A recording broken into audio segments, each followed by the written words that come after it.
Hi, children. It's Mr. Vade. I hope you're doing well. What you're seeing right now is my computer screen. I'm screencasting a video, and so when I do that, you can see whatever is on my screen. You've probably already noticed that there are many images of the Earth on my screen. For this brief science lesson, I'm just going to take you through some images and build up your background so that your text and what you're reading in the text makes more sense. You've probably noticed that, and you probably already knew, that most of Earth is blue.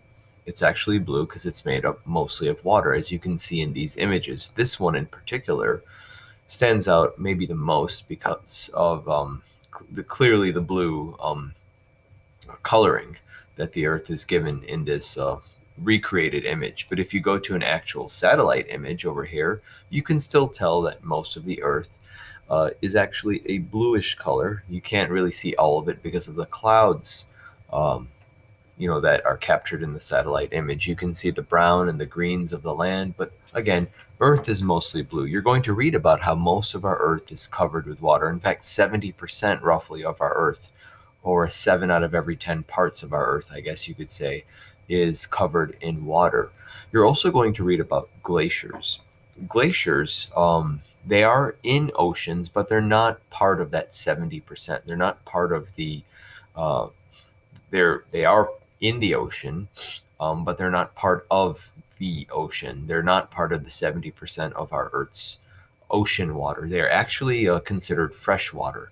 Whereas in the ocean, what you'll have is salt water. Glaciers provide fresh water. Fresh water is different from salt water. Salt water has salt in it, fresh water does not. These are glaciers. I'll take us to like a bigger image here. One thing that is very key and true about a glacier is that they are massive. This one, I mean, they appear like mountains or cliffs. If you look at this image over here, too, this appears to be a glacier, as does this over here. These are glaciers. They're long, they're big, they stretch out for miles and miles. Um, there is a difference, though, between glaciers and icebergs. And I want to show you some pictures of icebergs because icebergs are the chunks that fall off from glaciers. And I think it's best illustrated through perhaps this image over here. You can see here's a glacier over here, and some chunks have fallen off. These aren't very large icebergs. I'll show you a larger iceberg actually. Here are some larger icebergs. These have actually fallen off glaciers, and they just float and drift in the ocean. We'll take a look at some more pictures over here. Um, this is, I think, an enhanced photographic image of an iceberg. One thing that's typical or key of icebergs is that they're the parts that break off glaciers. And in addition to that, they float in the ocean and they can drift as well. And you don't really see most of them. You only see really 10% of an iceberg. So if you were a ship here sailing, you wouldn't see this big part of the iceberg over here. You'd only see the top of it.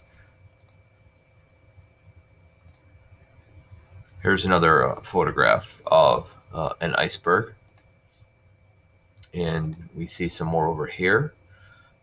These are, again, parts of the glacier that have actually fallen off. And if we look back at our glacier image, you can imagine parts of the glacier actually falling off and like creating these gigantic chunks of ice, which we call icebergs.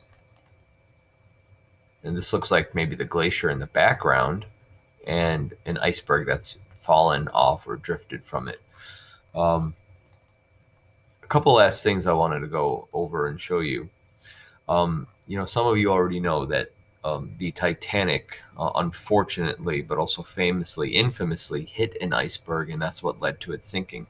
This is supposedly the photograph believed to show the iceberg that the Titanic actually hit in 1912.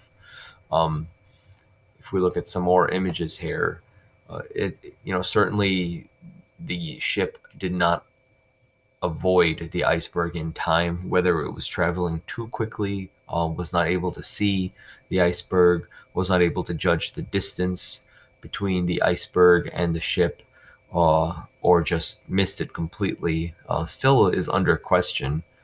This is just kind of a model of, what it might have looked like. This is not truly what it looked like. Here are some other models. But icebergs, they are the big chunks that come off from freshwater glaciers. Um, so I hope that this lesson has provided some more information about glaciers and icebergs. You're reading a little bit about it. Again, 70% of our Earth is covered with salt water. The rest of that water, the rest of the 30%, comes from freshwater sources such as, um, glaciers. And then there's also things, you've seen these. You kids are familiar with things like streams and rivers and lakes. A lot of these provide fresh water, but they're different from our Earth, or rather our Earth's oceans, which provide salt water. All right, go ahead and read the text, answer some of those questions, and I hope you have a great day. Bye.